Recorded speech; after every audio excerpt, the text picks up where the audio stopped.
Honestly, it should be a rite of passage for every single, not just female, but male, to read pussy. Yeah.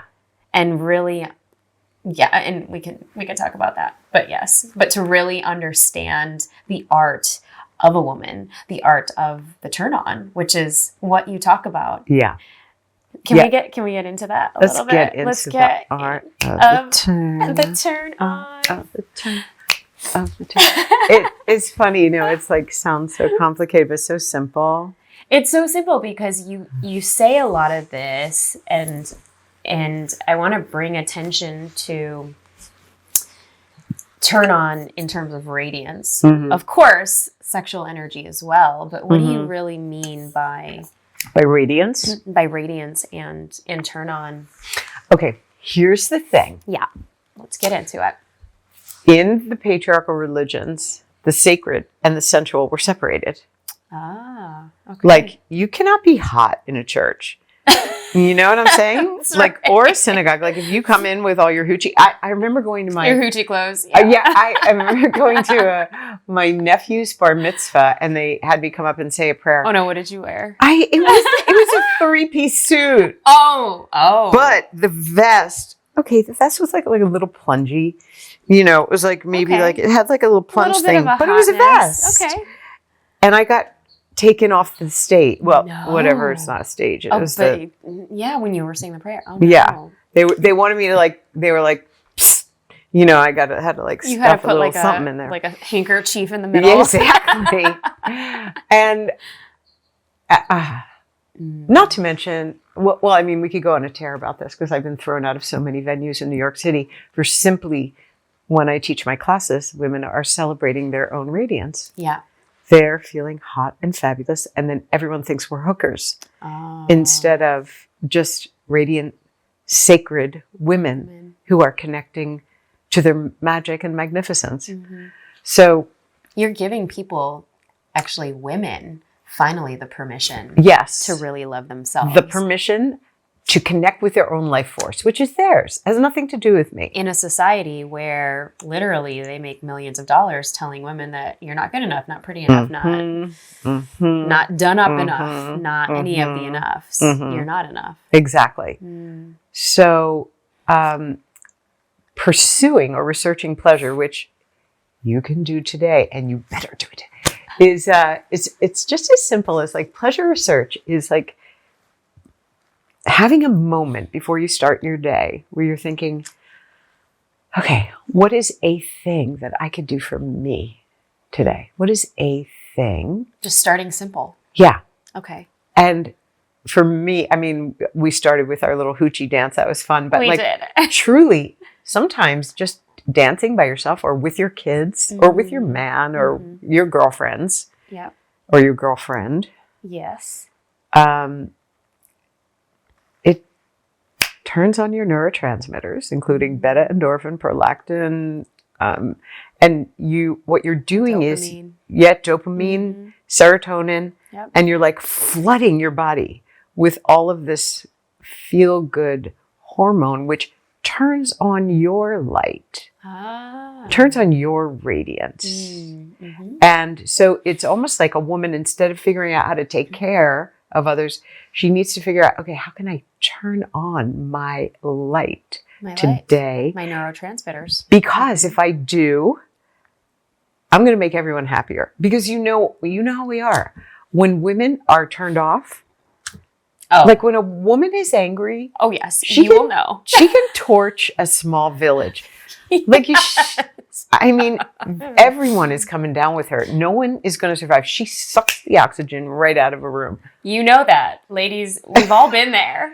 We've all been there. But imagine if we all would begin our day with a turn on. Like what we did. We had a little dance party to get the show going. And then you have to keep infusing, right? Because, it's like, especially at the beginning, you have to practice it. And there's so many ways to practice. Even like... Can you give us like maybe 2 or 3? Yeah, we'll do one right now. Okay. Yes. Just like run your hands really slowly through your hair. Okay.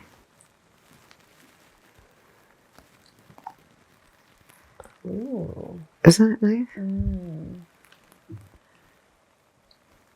And then even down your cheek. Okay. Mm.